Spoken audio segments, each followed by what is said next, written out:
Itu kan sama seperti gini Mas Yarsi, saya berkali-kali disuani orang biasa lagi ya kan disuani orang problem-problem utang wae. Mesti tak jawab ini. Mesti utangin jenengan tuh orang hajatin syariah. Kalau utang karena anak sakit, mertua sakit, orang tua sakit, pasti Allah yang nyaut bantu. Tapi mesti utang yang karena nafsu. Mesti hukumannya adalah nyaut, adalah jatuh, adalah. Lu utangnya orang Indonesia lucu. Utang itu berdasar konco yang diutang. Jadi misalnya gini, saya ini akrab sama Pak Zarkasi mulai kecil.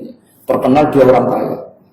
Mestinya saya ini orang miskin. Kebutuhan saya utang itu untuk beras dan sembako. Mestinya utangnya kan 1 juta.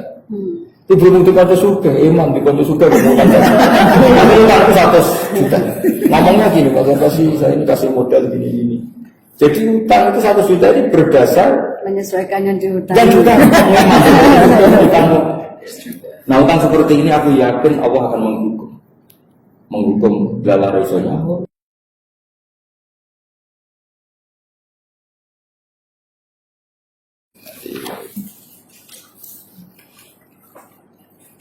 Nah sekarang ini masalah nahi mungkar nomor itu 188.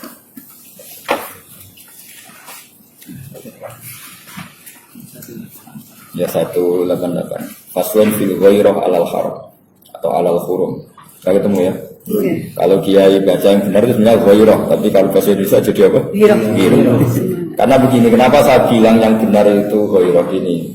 Ini terutama untuk ustaz wafal, ustaz. Masdar itu aslul mustaqqat. Jika masdar itu enggak kena ihlal. Jadi harokat munasabat atau ihlal itu hanya untuk selain apa? Masdar. Kalau masdar enggak usah. Makanya tetap faza yafuzu fauzan apa? Faza yafuzu fauzan padahal ada wawu. Artinya kan fuzan. Sara yasiru ya tetap sayra, enggak boleh dibaca sira meskipun ada ya. Karena masdar itu aslul mustaqqat sehingga enggak kena apa? Ihlal. Makanya simai. Iya, selain simai ya memang dia enggak kena ihlal. Nah, mestinya kan ada harokat munasabah. Tapi kalau master nggak kena, makanya tetap faza ya fuzu fauzan, khofa ya khofu khaufan.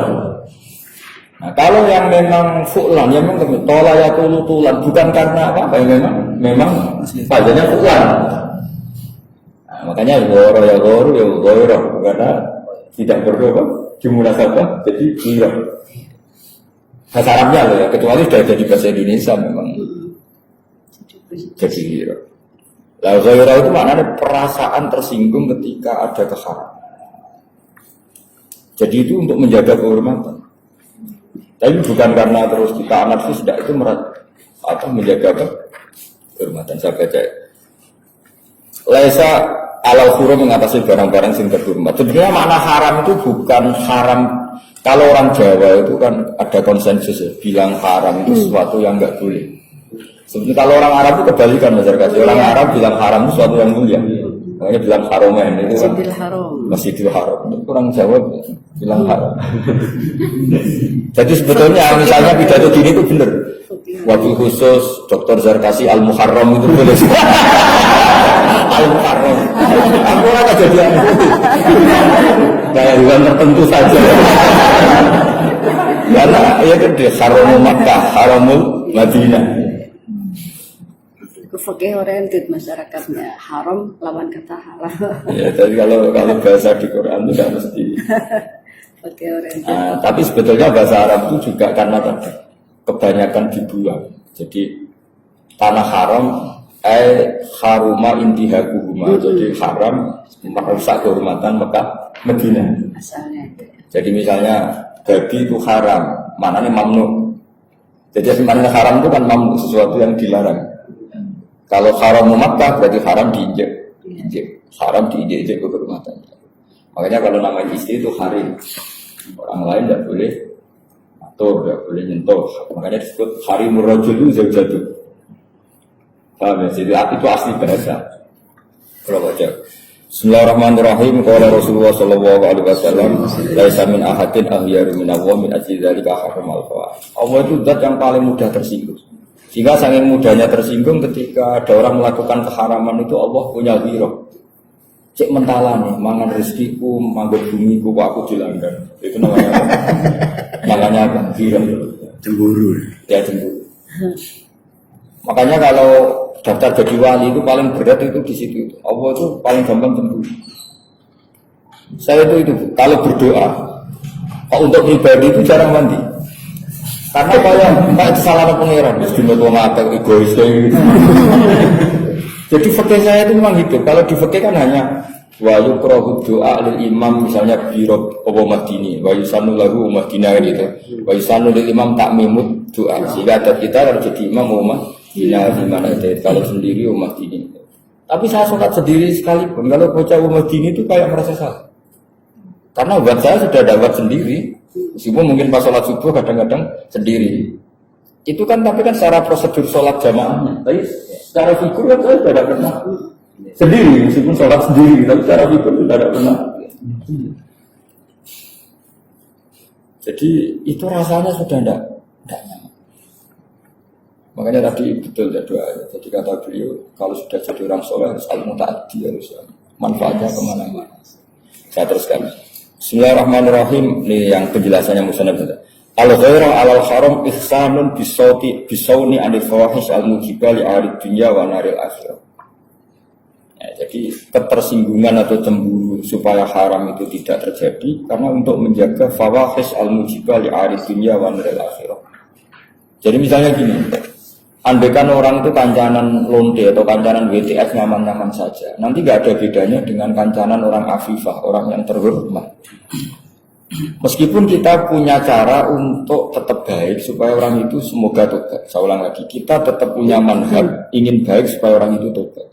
Tapi jangan lantas kita senyaman kayak kancanan orang afifah. Nanti nggak ada hiro. Kalau nggak ada hiro, nanti orang itu merasa nggak apa-apa. Saya pernah ditanya sama ya sudah kiai ya sudah alim tanya gini, Gus, Allah itu maha pemaaf, tapi kenapa misalnya copet, maling, lunte kok tetap jatuh di masyarakat? Bahkan di masyarakat yang orangnya itu nakal semua. Terus saya bilang, Allah sudah dengan tanda kutip mengancam lahum fid dunya khizyun. Jadi orang nakal itu di dunia tetap ada hinanya. Jikalau jadi gunjingan, misalnya ada perempuan nakal, satu kampung gunjingkan semua. Terus dengan tanda kutip dapat isolasi sosial. Karena Allah sudah menghentikan lahum fid dunya khizyun. Copet juga gitu, maling juga. Meskipun Allah tetap menghentikan wa anibu ila rabbikum aslimun, tetap mereka pun dipanggil untuk kembali.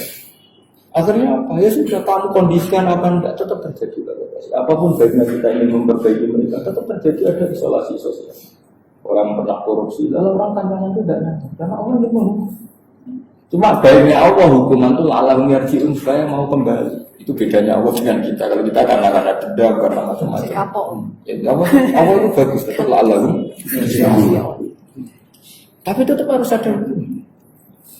Misalnya ada suami yang sudah mulai melihat istri orang lain gini-gini atau melihat jaga-jaga lain, kok terus sing wedok ora kurang ya aneh. Kok enak, nakal ada hukuman. Wah itu harus dilaprak.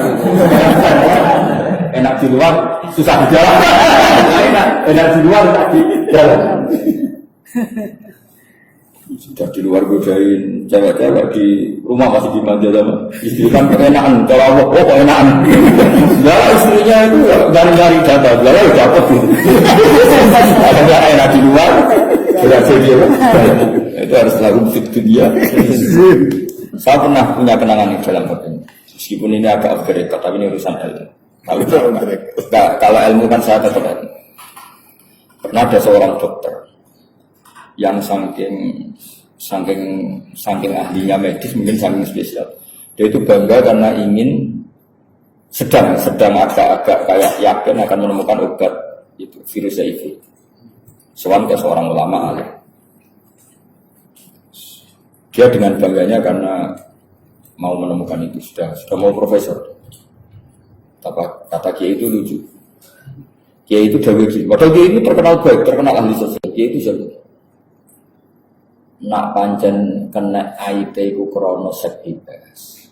Kecuali krono tertular ya, yang krono sek bebas. Dokter itu berarti ngelawan hukum ini. Nang pengiran kepengin ngukum bendok apa kok malah mbok golekno solusine. Kamane kira-kira Tuhan ingin menghukum kok kamu cari solusi. Jadi Allah tetap nggak bisa. Jadi kamu para ahli medis itu jangan malah tertantang obati virus HIV yang karena fisik loh ya, bukan karena ketularan. Karena kalau tertantang itu artinya kan tertantang melawan semua tuh, Allah ingin hukum kok. Tapi tetap Allah ingin nyala alam yarjun ya, jangan salah paham. Allah itu beda dengan orang-orang ekstremis. Kalau hukum itu ingin supaya orang itu kembali, bukan hukum yang karena kebencian. Itu kan sama seperti gini Mas Zarkasi, saya berkali-kali disuani orang biasa lagi ya kan disuani problem-problem utang wae. Mesti tak jawab gini. Mesti utangnya jenengan itu orang hajat dan syariah. Kalau utang karena anak sakit, mertua sakit, orang tua sakit, pasti Allah yang nyaur bantu. Tapi mesti utang yang karena nafsu. Mesti hukumannya delalah nyaur, delalah jatuh, delalah. Lu utangnya orang Indonesia lucu. Utang itu berdasar konco yang diutang. Jadi misalnya gini, saya ini akrab sama Pak Zarkasi mulai kecil. Terkenal dia orang kaya. Mestinya saya ini orang miskin. Kebutuhan saya utang itu untuk beras dan sembako. Mestinya utangnya kan 1 juta. Ibu di konco suka, emang di konco suka. Tapi utang itu 100 juta. Ngomongnya gini, Pak Zarkasi saya ini kasih modal gini-gini. Jadi utang itu 100 juta ini berdasar menyesuaikan yang diutang. Yang juta. Nah utang seperti ini aku yakin Allah akan menghukum dalam resonya. Mas Zarkasi teman akrab ya terus putus. Kalau utang karena hajat dan syariah apa? Hajat dan anak saya sakit, kelas orang miskin misalnya harus puskesmas utang 1 juta. Itu pasti Allah yang tahu. Atau kalau Mas Zarkasi yang pakai itu pengiran malah nyala sing utangi. Mau konco akrab, utang kadarnya segitu aja diutangi. Karena dirotonin. Jadi gitu, jadi fakta itu jelas aturan mainnya. Kalau kita utang di hajatin syariah, itu mau iso-iso sing bisa lawan sing utangin anak dhewe.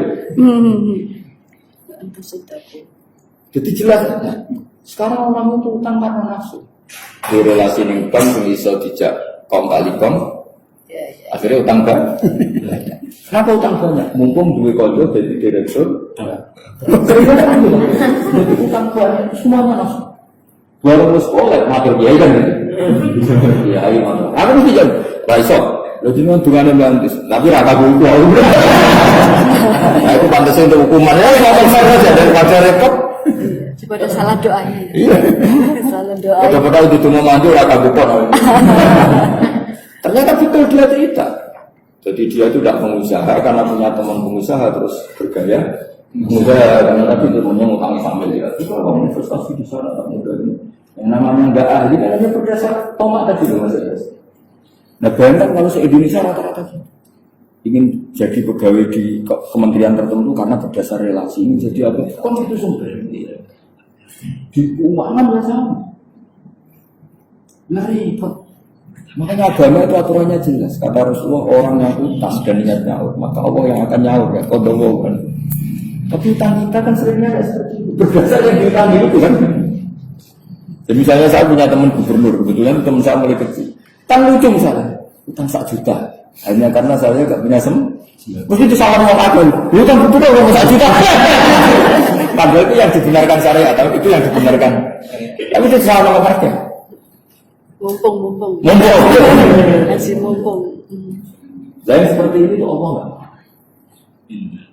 Makanya siapa yang utang harta orang lain, aroda itlafa yang ingin menilai maka atlafa hukum mutawakan di Insya itu orang bangkrut di Indonesia. Itu rata-rata lalu fitunya khusyuk karena tadi sebenarnya nggak main-main. Coba ada kontraktor kelas ecek-ecek kabupaten. Gara-gara punya teman di pusat terus nangani proyek nasional. Itu berdasar kalau dia berdasar kemampuan. Kroni kan karena dia punya teman di pusat. Padahal kontraktornya dia kelas kabupaten. Wah mesti vision, entah belalah kalah, entah kena bis, entah pokoknya jelas. Ya Allah itu punya adat lahum fitin ya. Jadi satu kesalahan itu pasti orang inani. Sebab dia dulu agak ada suami semain di luar, belalah bucu ya pernah belalah ya orang kanjana sing nami orang sing laku. Karena Allah dari ingin enak di luar enak. Jadi harus berhati-hati lah.